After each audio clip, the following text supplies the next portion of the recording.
Sujani family, कैसे आप लोग? उम्मीद करते हैं आप लोग खैरियत से होंगे। निम्रा खान के अगवा की बात करें तो उसका ड्रॉप सीन हो गया, बहुत इंटरेस्टिंग है। आपको बताएंगे कि क्या वाकई उनको अगवा करने की कोशिश की गई या फिर नहीं की गई, गैंग में कितने लोग थे, क्या ये किसी एक अकेले शख्स का काम था या फिर इसके साथ और भी शख्स मुलव्विस थे, और भी लोग मुलव्विस थे बीच में, क्या वो पकड़े गए हैं या नहीं पकड़े गए हैं, और क्या हो गया है अब जो इसका ड्रॉप सीन हुआ है।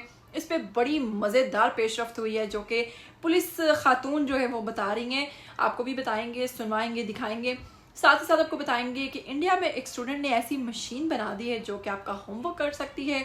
तो जनाब, आज की गर्मा गर्म खबरें, तीनों खबरें क्राइम के ऊपर हैं। तीनों खबरों के हवाले से आपको बहुत कुछ बताएंगे, लेकिन अगर आप लोग चैनल पर नए हैं तो जल्दी से चैनल को सब्सक्राइब कर लीजिए, बेल आइकन को प्रेस कर लीजिए ताकि आपको आने वाली वीडियोस के बारे में पता चलता रहे। तो चलिए सबसे पहले बताते हैं कि निम्रा खान के बारे में आप जानते हैं, जिनका एक प्रॉपर वीडियो पैगाम आया था उनके अकाउंट से, जिस पर उन्होंने बहुत डरे हुए और सहमे हुए लहजे में कहा कि मुझे अगवा करने की कोशिश की गई। जब मैं एक रेस्टोरेंट के बाहर खड़ी थी, अचानक मेरी तरफ एक शख्स आया, बल्कि 3 लोग आए मेरी तरफ। तीनों ने मुझ पर हमला कर दिया और फिर मैंने बहुत मुश्किल अपनी जान बचाई और मैं वहाँ से भाग निकली। ऐसी मुश्किल का जिक्र करते हुए उन्होंने कहा कि ख़वातीन जो हैं वो पाकिस्तान के अंदर बिल्कुल भी महफूज नहीं है, लिहाजा इस चीज़ के ऊपर एक्शन होना चाहिए। मुझे ना देखें बल्कि ये देखें कि मेरी जगह अगर कोई भी लड़की होती तो अगर मैंने अपने आप को बचा लिया तो ज़रूरी नहीं कि वो भी अपने आप को बचा पाती। तो इस वीडियो के बाद सोशल मीडिया पर ये वीडियो बहुत ज़्यादा चर्चा करने लगी, बहुत ज़्यादा इसके ऊपर। आपको पता है कि हमेशा सोशल मीडिया पर जो चीज़ आती है वो बहुत जल्दी वायरल हो जाती है और बहुत जल्दी उसका एक्शन भी लिया जाता है। तो जनाब, इनके केस का एक्शन लिया गया और उसी वक्त जो है ऐसी टीमें बना दी गई, ऐसी टीम्स बना दी गई जो कि निम्रा खान, क्योंकि एक एक्ट्रेस भी थी, इनके ऊपर प्रॉपर काम करने लगी, इनके केस के ऊपर। और अब फाइनली आपको बताएंगे कि इनके केस में मजीद पेशरफ्त ये हुई है कि ये किसी 3 लोगों का काम नहीं बल्कि एक शख्स का काम था। उसकी नीयत अगवा की नहीं बल्कि इनको छेड़ने की थी।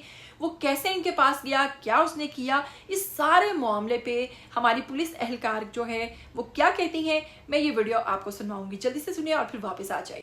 जैसा कि आप सब जानते हैं कि 11 अगस्त 7:20 पर शाम को मशहूर अदाकारा मिस निम्रा खान के साथ एक अनफॉर्चुनेट इंसिडेंट पेश आया, जिसका फौरी नोटिस लेते हुए डिस्ट्रिक्ट साउथ पुलिस ने मुख्तलिफ पहलुओं से तहकीकात शुरू कर दी। जाए वक़्वा से सीसीटीवी फुटेज हासिल की गई और मजीद मुल्हका इलाकों से भी कल्प्रिट का रूट ट्रेस किया गया। आई विटनेसेस को एग्जामिन किया गया। वर्दी एडिशनल आईजी कराची की एक्सपर्ट टीम्स के साथ सारे शवाहिद का जायजा लिया गया, जिसे हम लोग इस नतीजे पे तक पहुंचे हैं कि इस इंसिडेंट में सिर्फ एक ही शख्स मुलविस था जो मोटरसाइकिल पे सवार था।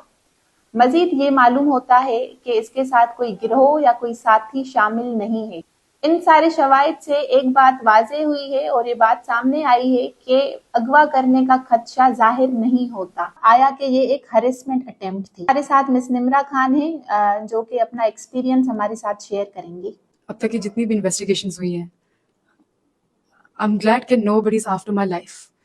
और जो मुझे लग रहा था कि वो किडनैपिंग है, harassment, whatever it was, but thanks to Manisha ji and thanks to Sindh police जिन्होंने दिन रात लगा दिया इस केस में और मुझे हर सेकंड लूप में रखा कि अभी हमारी ये इन्फॉर्मेशन है, अभी हमें ये पता चला, अभी हमें ये फुटेज मिली है। उन्होंने दिन रात जान लगाई है। तो thanks to them, thanks to you Manisha ji. And I am equally hopeful कि वो कल्प्रिट को पकड़ के रहेंगे और सबको और मुझे जस्टिस मिलेगा। Thank you so much. Culprit को गिरफ्तार करने की भरपूर कोशिशें जारी हैं। आप सबके तावन का शुक्रिया। थैंक यू जी। तो आपने सुना, तो आपको बताएंगे कि इंडिया के एक होनहार स्टूडेंट ने, जी हाँ, आप अक्सर होमवर्क नहीं करवाते किसी से क्योंकि आपको ये डर होता है कि हमारी टीचर हमें पकड़ लेंगी, लेकिन अब ऐसा मुमकिन है। इंडियन स्टूडेंट ने एक ऐसी मशीन तैयार की है जो हूबहू आपकी हैंड राइटिंग में आपका होमवर्क कर सकती है। तो जनाब, सलाम है इस स्टूडेंट को और उसके दिमाग को, जिसने, अब पता नहीं वो बेचारा कितना तंग होगा अपने होमवर्क को लेकर, और उसने वो मशीन बना दी है जो उसकी हैंड राइटिंग में उसका होमवर्क कर सकती है। ना सिर्फ उसका बल्कि कोई भी अगर उसको अपना पैटर्न दिखाएगा कि जी इस पैटर्न पे होमवर्क करना है तो वो एज इट इज़ उसको कॉपी कर देगी आपको। तो जनाब, है ना ये बहुत ही मज़ेदार और इंटरेस्टिंग खबर। उम्मीद करती हूँ आज का वीडियो आपको अच्छा लगा है। अगर अच्छा लगा है तो इसके लिए लाइक बनता है, कमेंट करना कभी मत भूलिएगा। मुझे दीजिएगा इजाज़त। टिल देन टेक केयर, अल्लाह हाफिज़।